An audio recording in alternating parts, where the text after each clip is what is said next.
बंटी जी, आप जाओ और मानो चिड़िया से 2 दाने ही उधार मांग लाओ। अगर मुझे आज दाने ना मिले तो मैं भूख से मर जाऊंगी। बबली, ये बारिशें भी कई दिनों से रुक गई हैं। अब तो मुझे शर्म आती है। मैं कैसे बार बार चिड़िया के घर दाना मांगने जाऊं? बंटी जी, चिड़िया बहुत दयालु है, वो किसी को भी खाली पंखों नहीं लौटाती। तेज बारिश में बंटी कबूतर छाता लिए अपने घर से निकलता है और मानो चिड़िया के घर पर जाकर दरवाजे पर दस्तक देता है। चिड़िया बहन, मैं हूँ बंटी कबूतर, दरवाजा खोलो। कबूतर भैया, मैं अभी आती हूँ। मानो चिड़िया अपने बच्चों को भोजन दे रही थी। वो अपने बच्चों को भोजन देती है और दरवाजा खोलती है। क्या हुआ कबूतर भैया, इतनी तेज बारिश में कैसे आना हुआ? मानो बहन, मुझे कहते हुए शर्म आती है। मैं फिर से दाना मांगने आया हूँ। कोई बात नहीं कबूतर भैया, आपको दाना चाहिए, मैं अभी ला कर देती हूँ। फिर मानो चिड़िया घर में जाती है और एक पोटली में दाने भरकर कबूतर को लाकर देती है। कबूतर भैया, जब तक मेरे पास अनाज है मैं किसी पक्षी को भी अपने घर से खाली नहीं मोड़ूंगी। लेकिन हाँ, जब मेरे पास दाने खत्म हो गए तो देखा जाएगा। मानो बहन, आप बहुत दयालु हो और समझदार भी। जब हम सब पक्षी अपनी मस्तियों में गुम थे तो आपने मेहनत की और आपने उन दिनों दाना जमा कर लिया।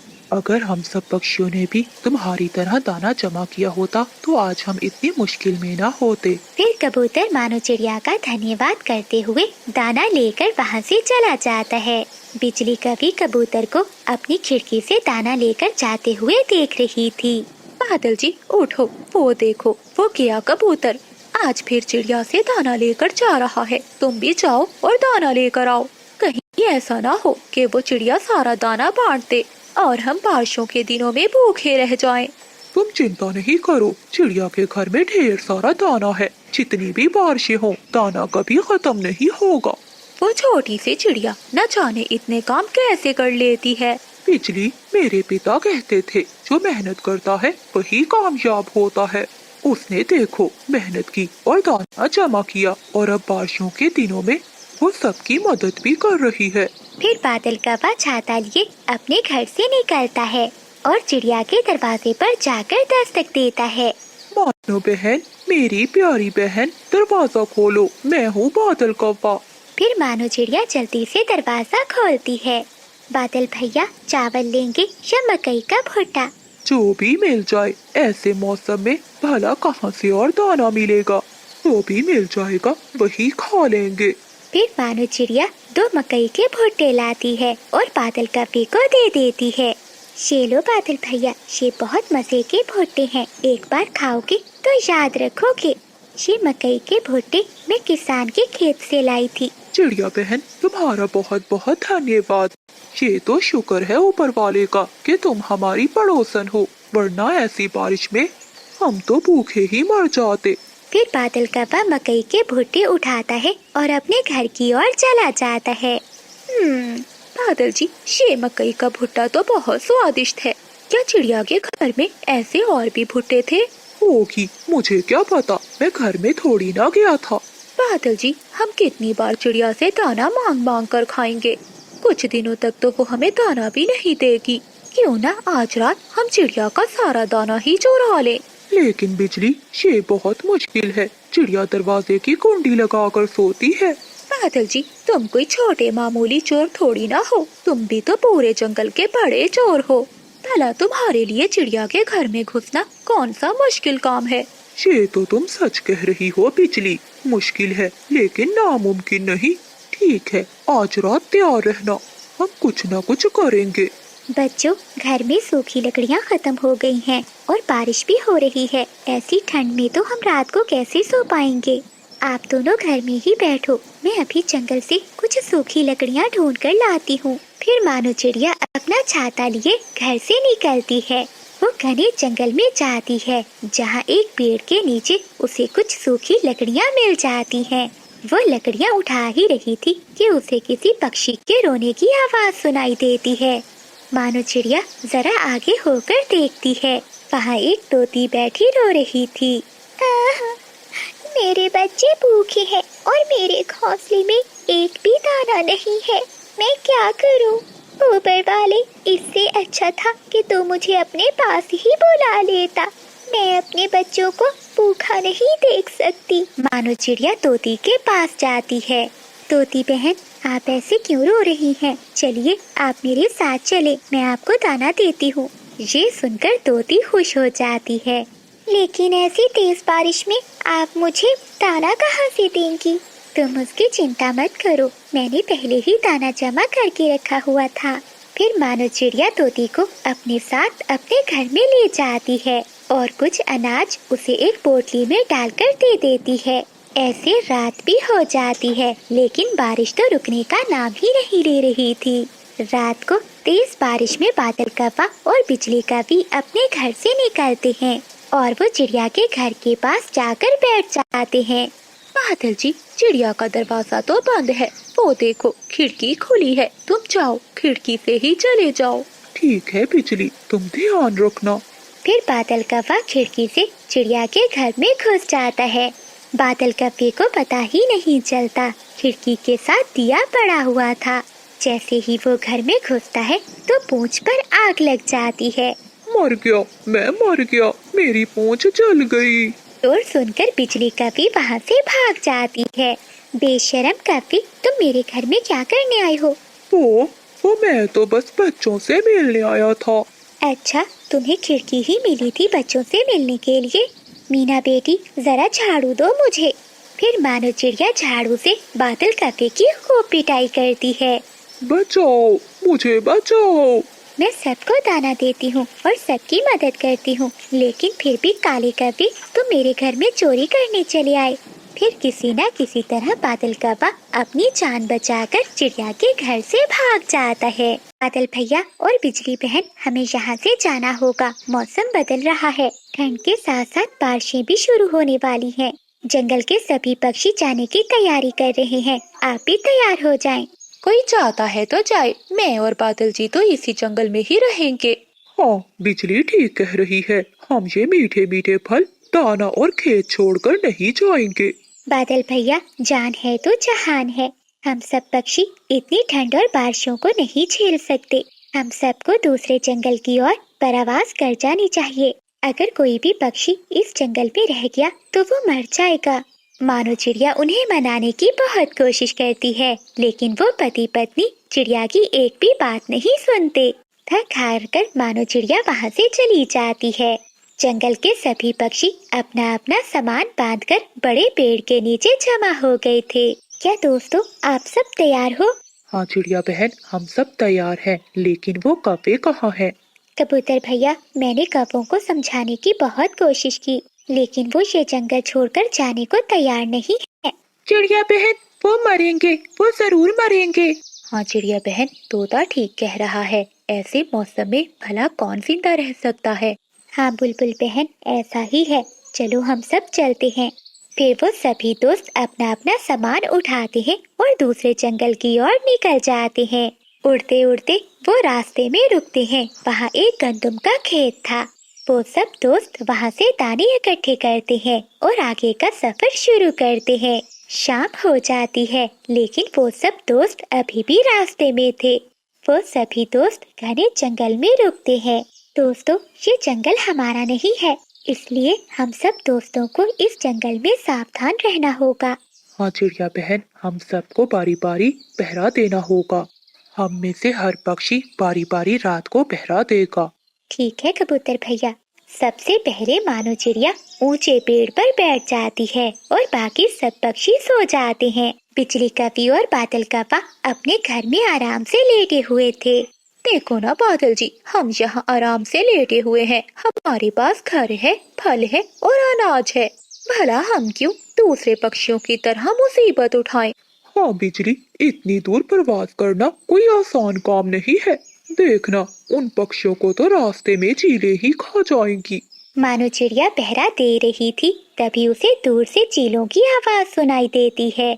मानो चिड़िया भागी भागी अपने दोस्तों के पास आती है। उठो दोस्तों, उठो, जल्दी करो, मैंने अभी चील की आवाज सुनी है। वो सभी पक्षी जल्दी से उठ जाते हैं और कुछ झाड़ियों के पीछे छुप जाते हैं। दो चीलें वहाँ आ जाती हैं। छोटी पक्षियों की खुशबू तो यहीं से आ रही थी। लगता है डर कर भाग गए। हाँ बड़ी, चलो अब घर चलते हैं, मुझे बहुत नींद आ रही है। फिर वो दोनों चील बहनें वहाँ से चली जाती हैं। पक्षियों की मुश्किल भरी लंबी रात गुजर जाती है। फिर सभी पक्षी अपना अगला सफर शुरू करते हैं। शाम होने से पहले पहले वो सब दूसरे जंगल पहुँच जाते हैं। वो जंगल बहुत अच्छा था, वहाँ का मौसम भी बहुत सुहाना था। वो काफी पूरा दिन जंगल में घूमते, क्योंकि कोई भी पक्षी उस जंगल में नहीं था। वो पति पत्नी कभी चिड़िया के घर में जाते और कभी तोते के घर में। बादल जी, वो मोटी चोंच वाला अपने घर में कुछ भी नहीं रख कर गया। हाँ बिजली, कोई भी पक्षी अपने घर में कोई भी काम की चीज नहीं रख कर गया। दूसरे जंगल में सभी पक्षियों ने अपने अपने लिए छोटे छोटे घर बना लिए थे। वो सब पक्षी अब बहुत खुश थे, क्योंकि उनके पास खाने के लिए दाना भी था। वो सब दोस्त अब इकट्ठे थे। ऐसे ही कुछ दिन बीत जाते हैं। कौवों के जंगल में अब ठंडी हवाएं चलने लगी थी। बादल जी, बहुत सर्दी है। हाँ बिजली, आग भी जल रही है, लेकिन फिर भी सर्दी कम नहीं हो रही। बादल जी, हमें डरने की कोई जरूरत नहीं, हम बहादुर कौवे हैं। वो पति पत्नी ऐसे कई दिन गुजारते हैं। एक दिन जंगल में बहुत तेज बारिशें शुरू हो जाती हैं। अब तो कौवों की सूखी लकड़ियाँ भी खत्म हो गई थी और तेज बारिश के कारण उनके घर की छत भी टपक रही थी। बादल जी, आग भी नहीं जल रही, लकड़ियाँ गीली हैं और ये छत भी टपकने लगी है। बिजली, अब तो मुझे भी बहुत ठंड लग रही है। वो पति पत्नी वो रात बहुत मुश्किल से गुजारते हैं। बादल जी, क्या हम जिंदा है? हाँ बिजली, हम जिंदा है। हमने बहुत बड़ी गलती की, हमें भी अपने दोस्तों के साथ चले जाना चाहिए था। बादल जी, अभी भी देर नहीं हुई, चलो हम भी चलते हैं। हम भी सब अपने पक्षी दोस्तों के पास चलते हैं। ऐसा कहते हुए वो पति पत्नी जंगल से निकलते हैं। वो रात घने जंगल में गुजारते हैं और फिर अगली सुबह वो दोनों अपने दोस्तों के पास पहुंच जाते हैं। चिड़िया बहन, तुमने ठीक कहा था, जान है तो जहान है, हमें माफ कर दो। ठीक है बिजली बहन, अब हम सब मिलकर आपके घर बनाने में भी आपकी मदद करते हैं। फिर वो सभी दोस्त मिलकर कौवों का भी घर बनाते हैं और सभी पक्षी खुशी खुशी उस जंगल में रहने लगते हैं। प्यारे दोस्तों, इस कहानी को लाइक करना मत भूलिएगा। आपका धन्यवाद। आंटी जी, आप जाओ और मानो चिड़िया से 2 दाने ही उधार मांग लाओ। अगर मुझे आज दाने ना मिले तो मैं भूख से मर जाऊंगी। बबली, ये बारिशें भी कई दिनों से रुक गई हैं। अब तो मुझे शर्म आती है, मैं कैसे बार बार चिड़िया के घर दाना मांगने जाऊं। बंटी जी, चिड़िया बहुत दयालु है, वो किसी को भी खाली पंखों नहीं लौटाती। तेज बारिश में बंटी कबूतर छाता लिए अपने घर से निकलता है और मानो चिड़िया के घर पर जाकर दरवाजे पर दस्तक देता है। चिड़िया बहन, मैं हूँ बंटी कबूतर, दरवाजा खोलो। कबूतर भैया, मैं अभी आती हूँ। मानो चिड़िया अपने बच्चों को भोजन दे रही थी। वो अपने बच्चों को भोजन देती है और दरवाजा खोलती है। क्या हुआ कबूतर भैया, इतनी तेज बारिश में कैसे आना हुआ? मानो बहन, मुझे कहते हुए शर्म आती है, मैं फिर से दाना मांगने आया हूँ। कोई बात नहीं कबूतर भैया, आपको दाना चाहिए, मैं अभी ला कर देती हूँ। फिर मानो चिड़िया घर में जाती है और एक पोटली में दाने भरकर कबूतर को ला कर देती है।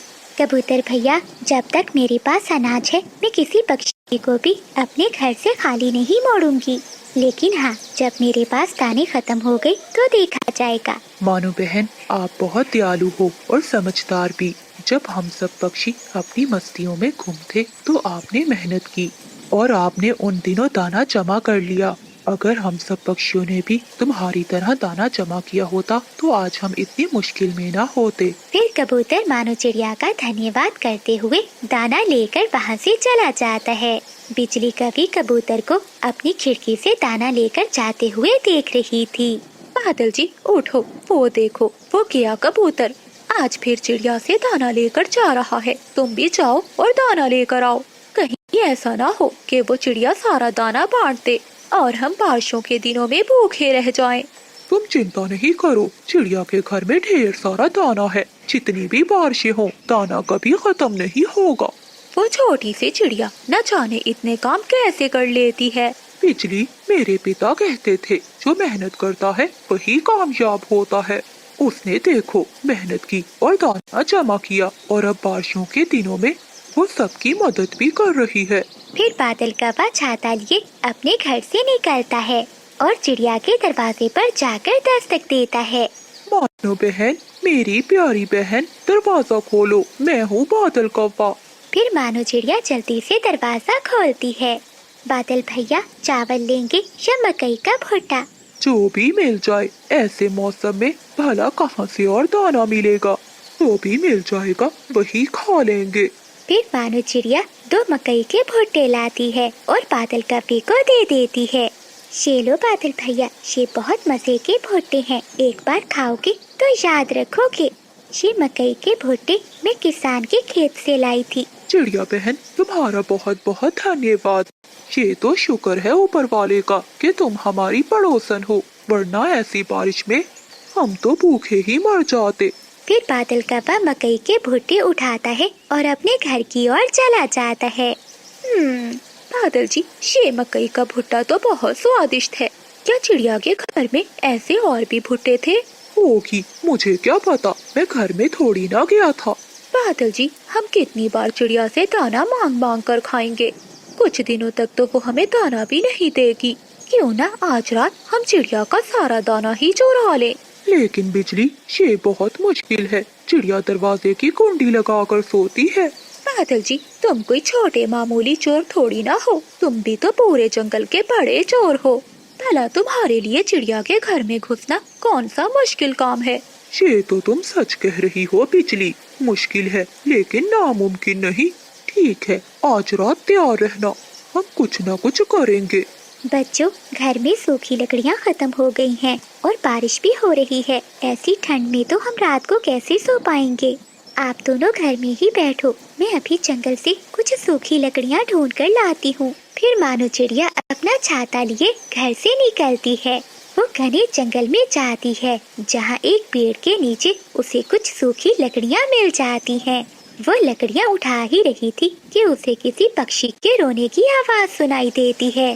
मानो चिड़िया जरा आगे होकर देखती है, वहाँ एक तोती बैठी रो रही थी।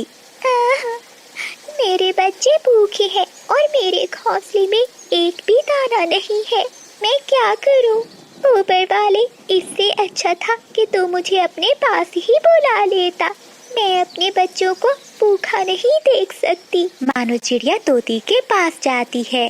तोती बहन, आप ऐसे क्यों रो रही हैं? चलिए आप मेरे साथ चले, मैं आपको दाना देती हूँ। ये सुनकर तोती खुश हो जाती है। लेकिन ऐसी तेज बारिश में आप मुझे दाना कहाँ से देंगी? तुम उसकी चिंता मत करो, मैंने पहले ही दाना जमा करके रखा हुआ था। फिर मानो चिड़िया तोती को अपने साथ अपने घर में ले जाती है और कुछ अनाज उसे एक पोटली में डालकर दे देती है। ऐसे रात भी हो जाती है, लेकिन बारिश तो रुकने का नाम ही नहीं ले रही थी। रात को तेज बारिश में बादल कौवा और बिजली कौवी अपने घर से निकलते हैं और वो चिड़िया के घर के पास जाकर बैठ जाते हैं। बादल जी, चिड़िया का दरवाजा तो बंद है, वो देखो खिड़की खुली है, तुम जाओ खिड़की से ही चले जाओ। ठीक है बिजली, तुम ध्यान रखना। फिर बादल कौवा खिड़की से चिड़िया के घर में घुस जाता है। बादल कौवे को पता ही नहीं चलता, खिड़की के साथ दिया पड़ा हुआ था। जैसे ही वो घर में घुसता है तो पूंछ पर आग लग जाती है। मर गया, मैं मर गया, मेरी पूंछ जल गई। शोर सुनकर बिजली कौवी वहाँ से भाग जाती है। बेशरम कौवी, तुम मेरे घर में क्या करने आई हो? वो मैं तो बस बच्चों से मिलने आया था। अच्छा, तुम्हें खिड़की ही मिली थी बच्चों से मिलने के लिए? मीना बेटी, जरा झाड़ू दो मुझे। फिर मानो चिड़िया झाड़ू से बादल कौवे की खूब पिटाई करती है। बचाओ, मुझे बचाओ। मैं सबको दाना देती हूँ और सबकी मदद करती हूँ, लेकिन फिर भी काले कौवे तुम मेरे घर में चोरी करने चले आए। फिर किसी न किसी तरह बादल कौवा अपनी जान बचाकर चिड़िया के घर से भाग जाता है। तेज बारिश में बादल कौवा अपने घर के बाहर बैठा हुआ था। ये पक्षी भी बहुत चालाक हो गए हैं, क्या जाता है इनका, अगर एक दाना मुझे दे दिया करे। अब तो जंगल का कोई पक्षी भी मेरा विश्वास नहीं करता, क्या करूं मैं? आज तो भूख भी बहुत लगी है और ऐसी बारिश में अब मैं दाना कहाँ से ढूंढने जाऊंगा। तभी उसे दूर से बंटी कबूतर दाना लेकर आता हुआ दिखाई देता है। ये कबूतर तो मेरा बहुत बड़ा दुश्मन है, ये तो कभी मेरी बातों में नहीं आएगा। तभी कफे के दिमाग में एक नई शरारत आती है। जैसे ही कबूतर कफे के पास पहुंचता है तो बादल कौवा नीचे लेट जाता है और अपनी आंखें बंद करके जोर जोर से हिलने लगता है। कफे को ऐसा करता हुआ देखकर कबूतर जल्दी से वहां आता है। बादल कौवे, क्या हुआ तुम्हें? लेकिन कौवा कोई जवाब नहीं देता और वैसे ही करने लगता है। बंटी कबूतर थोड़ा सा पानी कौवे के मुंह में डालता है, लेकिन कौवा फिर भी वैसा करना ही जारी रखता है। पता नहीं इसे क्या हो गया है। ऐसा करता हूँ, थोड़ा सा दाना खिलाता हूँ, शायद ये ठीक हो जाए। कौवा जब ये सुनता है वो तो खुशी से भूल जाता है। फिर कबूतर दाना कौवे को खिला देता है। तभी कौवा भी उठ जाता है। बादल कौवे, मैं तो घबरा ही गया था, तुम्हें क्या हुआ था? तुम्हें क्या बताऊं कबूतर कि मुझे क्या मसला है। सभी पक्षी समझते हैं कि मैं बहुत काहिल और सुस्त हूँ, लेकिन कोई ये नहीं जानता कि मुझे कितनी बीमारियाँ हैं। 3-4 रोज से तो मैं कुछ ज्यादा ही बीमार हूँ। बैठे बैठे ही चक्कर आने लगते हैं और मन घबराने लगता है। तुम ही बताओ कबूतर कि ऐसी हालत पे मैं कैसे काम करूं। मेरी जिंदगी का तो अब कोई भी भरोसा नहीं है। बादल, ऐसा तो ना कहो, हम सब है ना तुम्हारे साथ। हम सबको ये तो नहीं पता था कि तुम इतने बीमार हो। मैं सभी पक्षियों से कह दूंगा कि तुम्हारा ख्याल रखें। कौवे के दिल में तो लड्डू फूट रहे थे। फिर कबूतर वहाँ से चला जाता है। मैं भी कौवा हूँ, जितना ऊपर से काला हूँ उतना ही अंदर से काला हूँ। ये तो मेरी शान के खिलाफ है कि मैं कोई काम करूँ। अब तो सारी जिंदगी ऐसे ही एक्टिंग कर कर खाऊंगा। फिर कबूतर चिड़िया के घर जाता है। चीकू तोता भी वहीं बैठा हुआ था। चिड़िया बहन, तुम्हें तो पता है कि बादल कौवा कितना आलसी है, इसलिए मैं उसके सबसे ज्यादा खिलाफ हूँ। लेकिन असल बात का तो मुझे अब पता चला है। क्या हुआ बंटी भैया, आप इतने परेशान क्यों लग रहे हो? चिड़िया बहन, वो कौवा तो बहुत बीमार है। उसको तो ऐसी बीमारी लगी हुई है कि वो बीमारी मेरी समझ में भी नहीं आई और ना ही उस बीमारी का कोई इलाज है। मैं इसीलिए यहाँ आया हूँ कि इस मुश्किल समय में हमें उसे अकेला नहीं छोड़ना चाहिए। हाँ कबूतर, तुम ठीक कह रहे हो। उसने आज तक हमारे जंगल में कुछ भी अच्छा नहीं किया, लेकिन जो भी हो वो है तो हमारे जंगल का पक्षी। हमारे जंगल की रौनक उसी की वजह से ही है। बताओ कबूतर, हमें क्या करना होगा? मैंने सोचा है कि हम सब मिलकर बारी बारी उसे दाना दे आया करेंगे। हाँ बंटी भैया, आपकी बात बिल्कुल ठीक है, हम ऐसा ही करेंगे। अगली सुबह वो तीनों पक्षी बादल कौवे के पास जाते हैं। बादल भैया, मुझे आपसे बहुत शिकायत है। जैसा भी हो, मैंने हर मुश्किल समय में आपका साथ दिया है। आपको मुझे बताना चाहिए था अपनी बीमारी का। मानो बहन, मैं तुम्हें परेशान नहीं करना चाहता था, बस मैं अकेला ही लड़ना चाहता था। ऐसा कहते हुए कौवा फिर से वही एक्टिंग करना शुरू कर देता है। ये देखकर चिड़िया डर जाती है और वो कबूतर के बताए हुए मुताबिक एक दाना कौवे के मुंह में डाल देती है। कुछ ही देर में कौवा उठकर बैठ जाता है। कौवे भैया, आपने घबराना नहीं है, आप जल्दी ठीक हो जाएंगे। मानो बहन, मुझे लगता है अब मैं जल्दी ही मर जाऊंगा। ये बीमारी मुझे मारकर ही मेरा पीछा छोड़ेगी। अभी तो आज मुझे अपने घोंसले की मुरम्मत का काम भी करना था। जैसे ही मेरी सेहत ठीक होती है, मैं ये काम करना शुरू कर दूंगा। कौवे भैया, मैं कर दूंगी आपके घोंसले का काम। इसी हालत में मैं आपको घर का काम नहीं करने दूंगी। ठीक है चिड़िया बहन, अगर तुम कह रही हो तो ठीक है, वरना मैं खुद ही कर लेता। बेचारी चिड़िया सारा दिन जंगल से सूखे तिनके लाकर कौवे की छत की मुरम्मत करती है। अगले दिन बादल कौवे का मामा साथ वाले जंगल से आता है। वो देखता है कि सभी पक्षी कौवे की बहुत सेवा कर रहे हैं। पक्षियों के जाते ही उसका मामा बादल कौवे के पास जाता है। भांजे, क्या तुम जंगल के राजा तो नहीं बन गए जो सभी पक्षी तुम्हारी इतनी सेवा कर रहे हैं? मामा जी ऐसा ही समझ ले, अगर आप कहें तो आपको भी ये राज बता दूं। तभी कबूतर वहीं से गुजर रहा था। वो उन दोनों की बातें सुन लेता है। मामा जी सभी पक्षी मुझे देखकर दूर भागते थे, कहीं मैं उनसे कुछ मांग ना लूं। लेकिन इस बार मैंने भी ऐसा खेल खेला है कि आपने अपनी आँखों से देख ही लिया है। फिर बादल का बस सारी बात अपने मामा जी को बता देता है। अरे वाह, सच में बादल, तुम्हारे जैसा दिमाग किसी का नहीं है। कबूतर जो सुबह सुबह फल लेकर कपे के पास आया था, वो ये सारी बातें सुन लेता है और उसे अपने आप पर बहुत गुस्सा आता है कि वो कैसे उल्लू बन गया। लेकिन काफे, अब तुम इस बात की चिंता ना करो, इसका बदला तो मैं तुमसे लेकर ही रहूंगा। फिर वो सभी पक्षियों को बुलाता है और उन्हें सारी बात बताता है। लेकिन बंटी भैया, अब हम क्या करेंगे? चिड़िया बहन, हम भी उसके साथ वैसा ही करेंगे जो उसने हमारे साथ किया है। हम भी वैसी ही एक्टिंग करेंगे जैसी वो करता है। कबूतर, क्या मतलब है तुम्हारा? मेरा मतलब है कि जब भी कौवा एक्टिंग करने लगे, जो पक्षी भी वहाँ हो वो भी वैसी एक्टिंग करने लग जाए। इससे क्या होगा? इससे वो खुद ही एक्टिंग करना छोड़ देगा। अब इससे ज्यादा हम कुछ भी नहीं कर सकते। उस दिन के बाद सभी पक्षी ऐसा ही करते हैं। दोपहर को मिठू तोता कपे के घोंसले में जाता है। तोते को देखकर कपा वैसे ही करने लगता है। तुरंत तोता भी लेटकर अपनी आंखें बंद कर कर जोर जोर से हिलने लगता है। ये देखकर बादल कपा बहुत परेशान हो जाता है। शाम को जब रानू चिड़िया आती है तो कपा उसे देखकर भी वैसी एक्टिंग शुरू कर देता है। तो मानो चिड़िया भी कपे की एक्टिंग करना शुरू कर देती है। कपा तो और भी परेशान हो जाता है। मैं तो ऐसे ही एक्टिंग कर रहा था, ये सभी पक्षियों को क्या हो गया है? अब मेरे दाने का क्या होगा? अगली सुबह कबूतर घबराया हुआ कपे के पास जाता है। बादल यार, पूरे जंगल में तुम्हारी बीमारी फैल गई है। मैं अभी पास के जंगल में बुलबुल डॉक्टर से मिलकर आया हूँ। पता है उसने क्या कहा है? क्या कहा है उसने?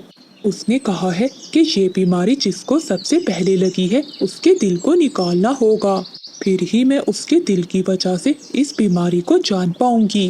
बादल यार, अब सभी पक्षियों की जिंदगी का सवाल है। मुझे पूरा यकीन है कि तुम अपने दोस्तों के लिए ये कुर्बानी जरूर दोगे। ये सुनकर बादल कपे के तो रंग ही उड़ जाते हैं। लेकिन मुझे तो कोई ऐसी बीमारी है ही नहीं, तो क्यों मैं अपना दिल दूं? तभी बाकी सब पक्षी भी आ जाते हैं। मैं तो बस ड्रामा कर रहा था आप सबसे दाना लेने के लिए।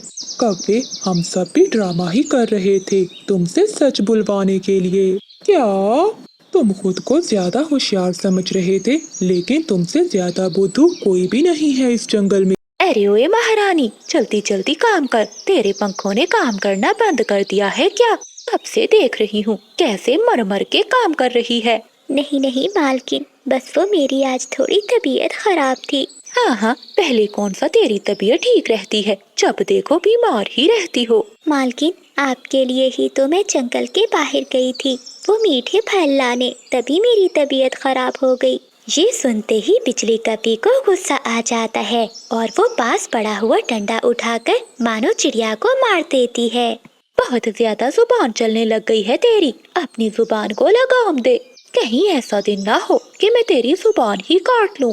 मालकिन, माफ कर दे मुझे। चल अब बस हो गई तेरी चू चू। ऐसा ना हो कि प्रिया की डोली के साथ साथ तेरी अर्थी भी उठा दूं। जाकर देख प्रिया तैयार हुई कि नहीं। जी मालकिन, अभी जाकर देखती हूँ। ऐसा कहते हुए मानो चिड़िया रोती हुई प्रिया के पास जाती है।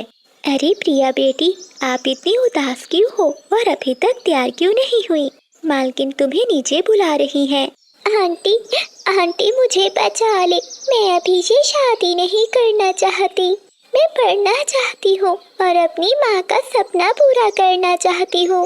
बेटी, जिसके माँ बाप नहीं होते तो ये दुनिया उसे जीने नहीं देती। आंटी, अगर मेरे माँ बाप नहीं है तो इसमें मेरी क्या गलती है? वो दोनों मुझे बचपन में ही छोड़कर चले गए। प्रिया बेटी, मैं तुम्हारे लिए कुछ भी नहीं कर सकती। मालकिन और मालिक के आगे भला कौन बोल पाता है? अब तुम अपना दिल छोटा मत करो और तैयार होकर नीचे आ जाओ। मालकिन